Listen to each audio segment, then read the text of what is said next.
Hello everyone, Knight here. Thanks for clicking on this video, which is intended to be a summary of the introduction to Talking to Strangers by Malcolm Gladwell. This is a book that has been assigned to me as a part of my summer reading. It is quite a popular book, so I'm sharing some notes here for anyone else who's been assigned this book or is just reading it for the fun of it.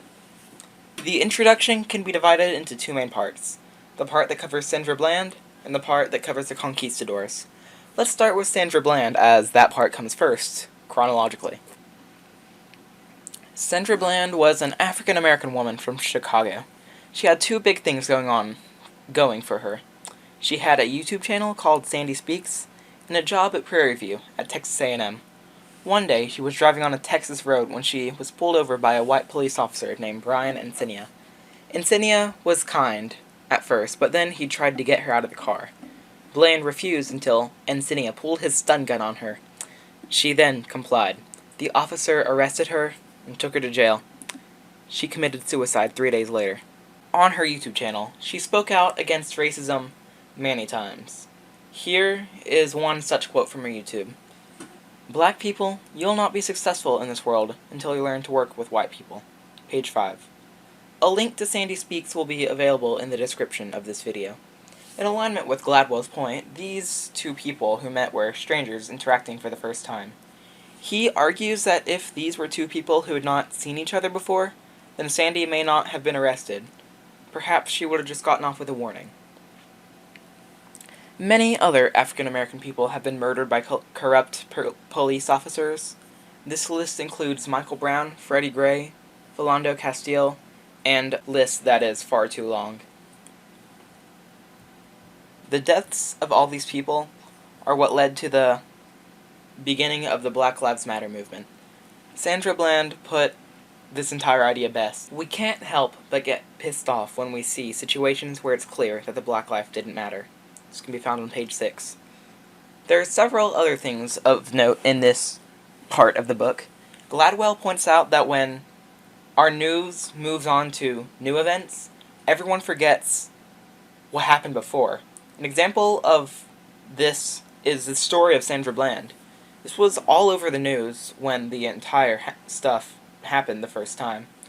But back then I was quite young and I didn't read the news. And it got to a point where before I read the book, I'd never even heard of Sandra Bland before.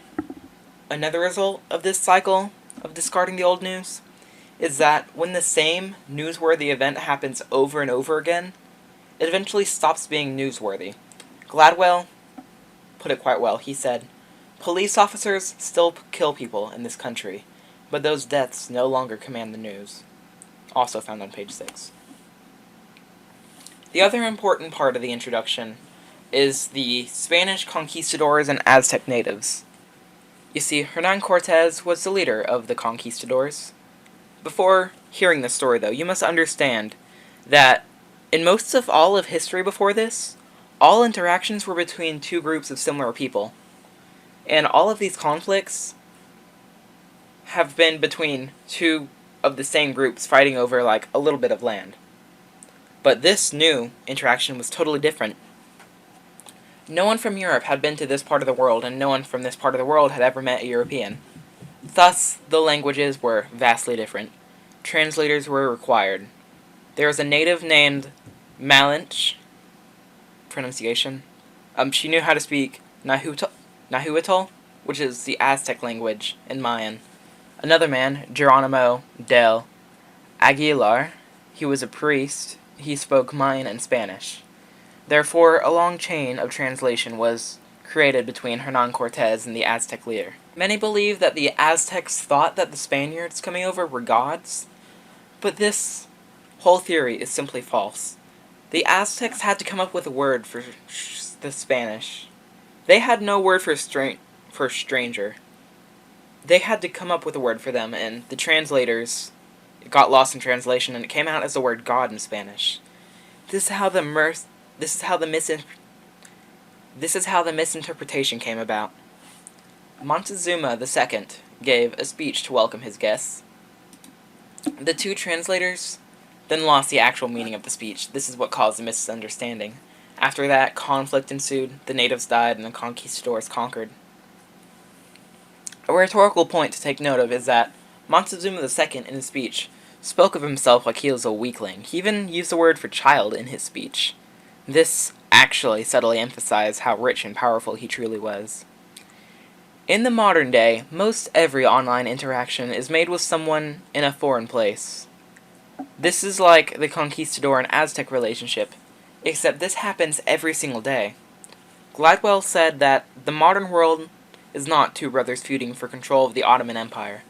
It is Cortez and Montezuma struggling to understand each other through multiple layers of translators. Page 11. This is such an awesome book to read. I encourage you to actually read the own copy. I'll be back soon with a summary of Part 1. Like and subscribe. Goodbye!